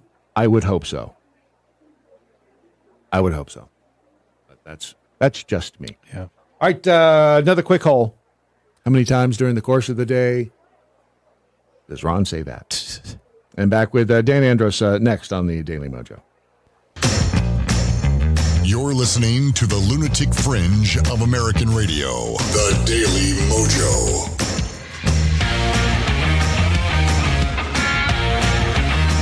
Winter was colder than average in the United States. Because meteorological winter is over. Throw it away. Meteorological winter runs from December to February, as it should, not calendarial winter, which is up until what, March 21st? Yeah, 20th or 21st, yeah. Today is only the 4th. So we have another 17 days of winter on the calendar, and whether or not that stupid groundhog said anything or not. But this has been the coldest 3-month period in the United States since the winter of 2013. It was about 1.1 degrees below average as a whole in the contiguous United States. And we were home to some of the most unusually cold air on the planet, part of Western Kentucky that was almost 7 degrees colder than average. Phew, that's cold. I was going to say, speaking of cold, but that's not going to work, and I don't have his intro set up anyway. So let's just bring in Dan Andros, the managing editor over at, you're the managing editor at CBN News, right? Correct. Oh, look at this. Yeah. Very nice. Very, very nice. Yeah. Very professional. Professional. That's how we do it. Yeah, very, very, very professional. And also at FaithWire. All right, come on. Is FaithWire going to be folded into CBN? I mean, let's put, that's very nice data. That was Jordy. Thank you. No, I mean, I try to explain this. I mean, essentially, FaithWire operates as a vertical for CBN News. So kind of the main hub of where we'd like everyone to end up is at CBN News, but FaithWire is sort of like, you know, you got the hub and the spokes, right? Like, so, you know, FaithWire's spoke reaching out. We got a bunch of different ones. We got our YouTube channel. We got this, we got that. So all these spokes, but hopefully they all point back to CBN News. That's kind of the mothership. Hub. Yeah. Gotcha. All right. Did you, I don't know if you were listening to that, it's the coldest. I don't know if Greta Thunberg has been told or not that this was the coldest winter ever, but I'm sure somebody's going to have to break the news. I'm sure it's just all part of the change of climate change, right? Like this is how they always do it. It's this little trick, this little linguistic trick that any scenario that comes up, because I'm old enough to remember when the climate alarmists would, you know, when we would all joke during the global warming days when they used to call it global warming, it would snow and I think one of the times Al Gore was going to speak at some big thing in DC, it snowed 8 feet or something, and it was it was April or something like that. It was the latest snow we'd ever had or something like that, and everyone's like, you can't take one weather event and make it into a big pattern, this and that. So the whole claim was can't take one little weather day and then extrapolate that and call it oh, see, you're debunked. So that was their standard they set. And now what happens every time there's a storm? Every single time. These storms are bigger, faster, and stronger than any other storm ever in history. And it's what kind of a claim is that? No one ever had big, crazy storms? Some of the biggest storms we know of are from 1912, and they're like, oh yeah, the flood of 1912, all of California was underwater, and everyone's like, no, but these are the biggest floods now, stronger, faster, bigger. Well, and see the whole thing with because I remember back in the 70s, it was the new ice age. And of course, what they do now is, well, that was just one story in Newsweek. In 1975, Newsweek predicted a new ice age, and now that's taking away. No one was talking about it, so they just wrote about it out of the blue. Right. All climate change deniers needed was one article to cast doubt on the science of global warming, and this was in 2017. But I remember it was Time Magazine had, if I'm not mistaken, had a cover with, ice on it. That was the big deal. We were going to all freeze to death. And this is all, now we don't know what the hell's going to happen. It's truly remarkable because I think what has happened over the last couple of decades since Al Gore, started going on the march on this is, you had activists pushing this, and they successfully now have created a little army of believers that believe in this climate change. I personally, look, I'm a Christian. I personally believe the whole thing is a sham, and whether some of them really believe it or not, I don't know. I know a lot of the activists don't, and it's just a giant wealth pushing scheme. Because, and you can know that because the solutions don't ever actually solve the problem. Like even by their own standards, we need to get this much emission out of the air, and so therefore we need to do this, and it's just making people pay penalties for their carbon, and all it does is move money around. It doesn't actually solve any of the so-called problems that we have. So their own solutions don't do anything, which leads me to believe that they're not serious. But as a Christian, I believe God is sovereign over all these things, and I believe God's sovereign over the earth. I believe we shouldn't intentionally hurt and damage the earth. Right, of course, but I think these things are blown out of proportion as far as what we can do to the earth, and that we can somehow destroy it. I think Jesus is coming back; he's going to return again. This is this is what Christians believe. I don't think Jesus is going to be, packing his bags up in heaven there one day, getting ready for his return, and him going, they melted the earth before I could get back there. Like it's not happening. And there's trash everywhere. Make sure that they pick up all the trash before I land. Yeah. I don't want to see one Snickers wrapper blowing around when I land. Right. Make sure that's gone. Right. The earth would shake us off like fleas before we were able to destroy it. It's crazy when you look at the creation account, and God just speaks things into existence. Like that's wild. That's how powerful God is. And so when I look at, our cars are idling too much. And then it's always convenient how the problem is going to be, if we don't stop idling these cars by 2068, then we'll be on it. That's a nice, convenient problem here, to have, where your issue has to be solved, or else 58 years down the road, we're going to have a theoretical problem. I'm pretty sure I haven't gone back and looked. I didn't know we were talking about this today, so I don't have any of the facts off the top of my head, but I do recall like lots of. We should go back and look at all the doomsday predictions at some point, because I'm sure Al Gore in like 2002 was saying, if we don't by 2020, do X, Y, and Z, it's all over. It's all over. Miami will be underwater and all this stuff. And then they'll probably loop around it, like when it doesn't happen. And then they'll say, well, it's because we did the Solyndra thing. Yep. It's because we funded all those. I've made myself a Post-it note. We can definitely get into the doomsday predictions next week, because yes, I like that. I saw this over on the front page of FaithWire. The co-founder of Wikipedia, Larry Sanger, has now decided. Did he become a Christian? Was he an atheist before? I mean, it's kind of, when you look at Wikipedia, it is not the bastion of truth and freedom that we would like to believe he's no it longer is. with Wikipedia. Right. But I mean, it can be used. Again, Wikipedia is like water. It can be hot. It can be cold. It can be for good. It can be used as propaganda. And far too many people count on it to be the God's honest truth. But what's Larry Sanger's story? This is fascinating. Yeah, I think he described himself as a skeptic.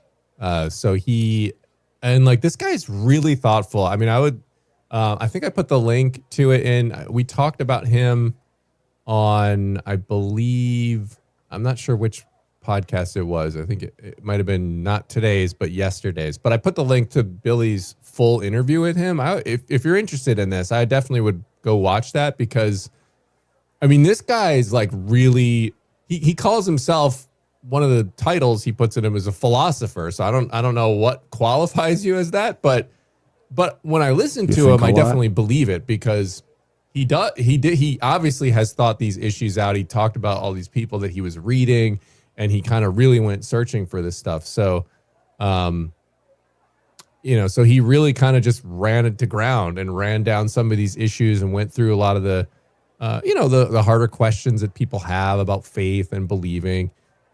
He said he had a lot of roadblocks. I'll read the quote from the interview. So he said, I had a lot of roadblocks in the way of coming to believe that God exists, and that the Christian God exists. And being a Christian, he said, noting that he had to shed presuppositions and ideologies that conflicted with these worldviews, including notions about being driven by self-interest.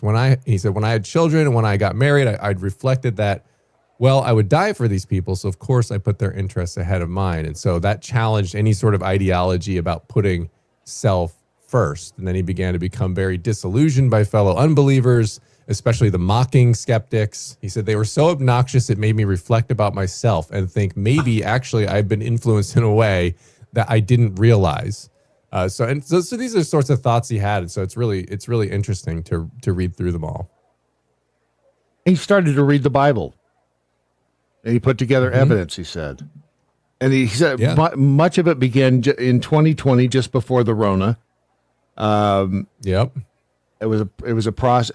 I wonder how many people did spend that time, because Lord knows we all had a lot of time when we were sequestered, when we were, the unsick were sequestered and quarantined, first time in history. To sit and ponder, which I think that if you just sit and ponder, I believe that makes you a philosopher. There's just a lot of pondering happening at that point. I would agree with that assessment. Just like trying to defend the Christian faith makes you a theologian. You might be a bad one, you might not be great at it, but you essentially are.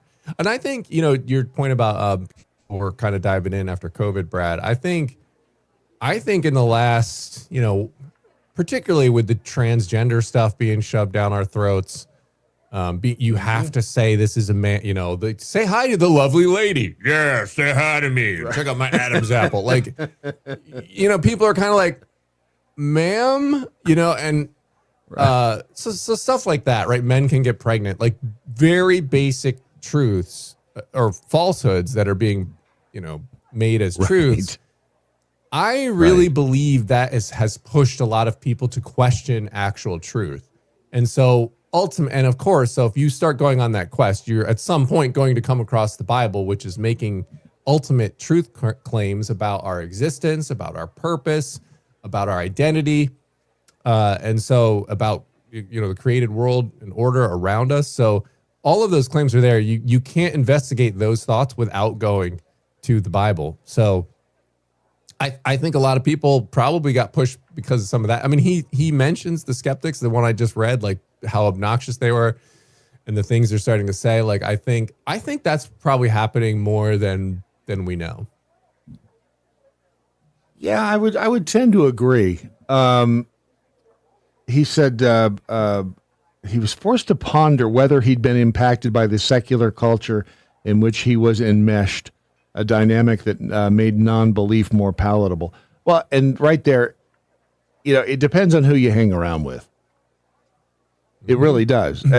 Remember, my mom and dad would always say, you're judged by the people you hang out with, so be careful, because if you're hanging around with a bunch of losers, which, let's not forget, though, that Jesus did that. Jesus hung around with losers, but he had a mission. But people, I mean, if you are easily influenced and you're hanging around with a bunch of people who are non-believers, you're probably going to sway in their direction. I mean, that's just common sense. I think, yep. So that's one thing. I do think as well, like when you start thinking about these issues and you start thinking about deeper truths and deeper, realities of existence, I truly believe, especially in particular when it comes to an atheist worldview, I believe, because everyone has a worldview, whether they want to admit it or not. So atheists will try to say, no, I'm just neutral and everything. No, you're not. No, you're not. Actually, if you believe there is no God, then that is your worldview. That's how you see it. And then you filter everything through that. Mm-hmm. I just think there's so many contradictions that exist in the atheist worldview, because if we're all just matter in motion, if we're all just bags of cells randomly fizzing, like a soda can just shaken up, if that's all that's happening, why do you care about anything? What is good? What is bad? How can you say something is bad if we're all just molecules in motion and it's survival of the fittest? Like how are we even in control of our actions if we're just cells responding and there's no soul and there's no greater thing? We're just this, we're just matter. Those sorts of questions, I always crack up. There's what is the group? It's not the Humane Society, but there's the Humanity ASPCA? Coalition or whatever. No. It's oh my goodness, it's some British guy, but it's one of these. Oh my goodness, it's not Humanity. Oh my goodness, I can't think of it. It's been a while since I looked at it. But anyway, they had this video and there is a Humanity Coalition, like a humanistic.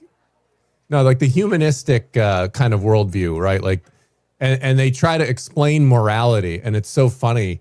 I'll have to send it to you guys. We'll post it. But basically, it's like, because it's trying to answer this question, like, well, what is good? Like, how can a humanistic worldview be moral if for the reasons I was just saying, if we're all just cells and chemicals? And it just starts talking about things we should do. Like, well, we should just be kind to one another. And it's like, but why?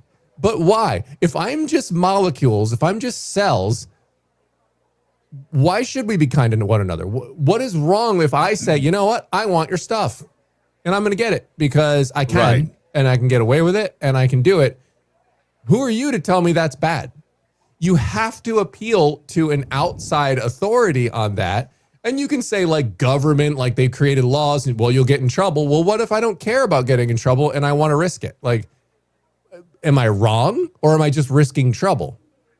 You can't answer those questions justifiably in an atheistic worldview. They try to do it in these videos, and it's just so funny to me because it has no grounding whatsoever and no actual ultimate justification. So that's why I think when people investigate truly and honestly, they end up seeing that the Christian worldview is at least consistent, and it kind of fills the gaps and it completes the circle. So whereas you have these gaps in an atheist worldview that you can't justify. Well, why am I being nice to people? What does it matter? Like who says I have a family member who is an atheist, and the last time I spoke with a person, one of the things that I said, if God doesn't exist, then why do we have to do, quote unquote, the right thing? Why is it, why can't it be every dog for himself, every man for himself? Yeah. Why can't I, just do what feels good for me? Well, but then they went down you have to have morals in society, but then again that gets blown apart too when there is not a higher power.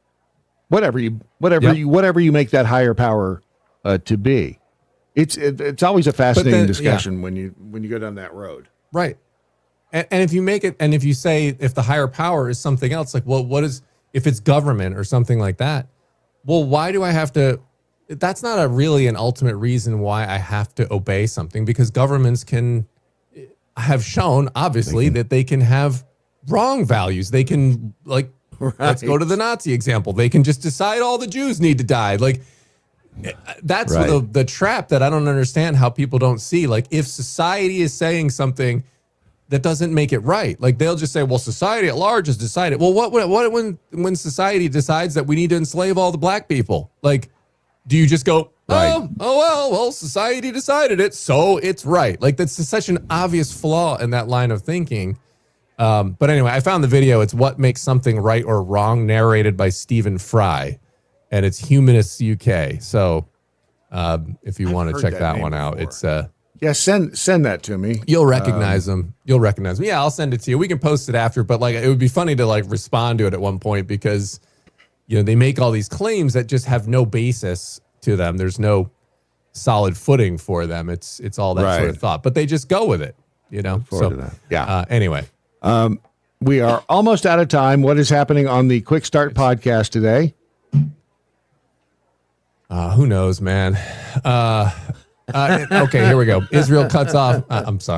Israel cuts off foreign aid to Gaza. We interviewed Chris Tomlin. You guys are all familiar, should be, with Chris Tomlin, huge Christian artist that his songs are awesome. That name sounds familiar.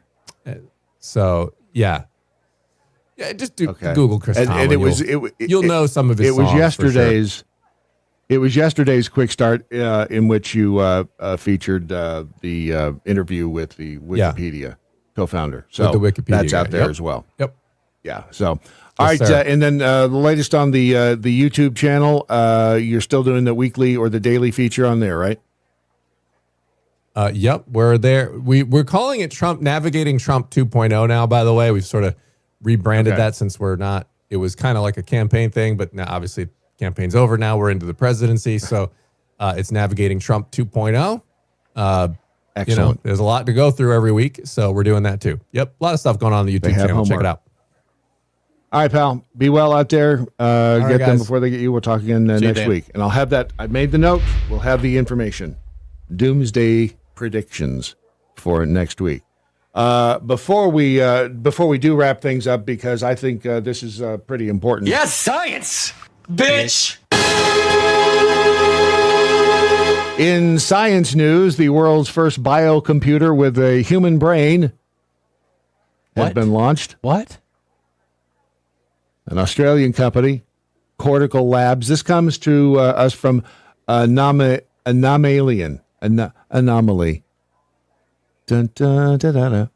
It was on Science, Space, UAP, Aliens, and History. It's called Cortical Labs. It has unveiled CL1, the world's first biological computer, which integrates human brain cells with silicon hardware to create advanced neural networks. Shit's getting real. It was launched Sunday in Barcelona. It's known as Synthetic Biological Intelligence, or SBI. It promises to be more dynamic, resilient, and energy efficient than existing technologies. Sounds like something out of Star Wars. What do you mean it's let's go? Either way, things are going to start happening for us. They are. Now. Yep. That wraps up 2 hours of audio deliciousness, philosophizing. That's a new word. And self-actualization, known as the Daily MoJo for today. What is today? Tuesday? Yeah, it is. March 4th. The year of our Lord, 2024. Well, it's 2025, isn't it? Sorry, I got lost there for a second. Find out if anybody learned a damn thing during the course of the program. Obviously, I didn't. Dr. Free Range Prisoner. Oh, now I get it. Dan's site Faithwire is named so because he's Christian. I always thought he was just a huge George Michael fan. I see what he did there, right? Now, he might like George Michael, and Freedom, I'll have to say, is a really good song. Peekapool is very simple. If it contradicts the narrative, it's weather. If it supports the narrative, it's climate change. I think that about sums it up. Deuce 5, Wikipedia is accurate. Citation needed. Wikipedia is good for... if it doesn't have consequences, it's great for that. It's good for base knowledge, but you got to do your research. Some. Yeah. Like if you're looking into song lyrics and stuff like that, yes. If you're looking for like important stuff, politics, science, not so much. No. But if it's just, trivia, or maybe somebody's birth date, and maybe what they did in their professional life, maybe. But other stuff, nah, not really. Fig, so post the link to the thing Dan just said. I will as soon as I pick it out of the text. Deb Trebley says, take care all. Don't forget your healthy tacos today and those pancakes Lip keeps posting at IHOP. And let's not forget, we would be remiss if we did not tell Chris, it'd be one of the Tobys, happy 82nd birthday today. Wow, dude's getting old, does isn't he look? He looks good for 82, Wow. does he not? Wow. I mean, Chris, don't trip. You might break a hip. Everything else I was supposed to say, sick temperature, Annis, resist stupid, and good night, Doc Thompson. Wherever you are, see you on Hump Day. Watch and listen at thedailymojo.com.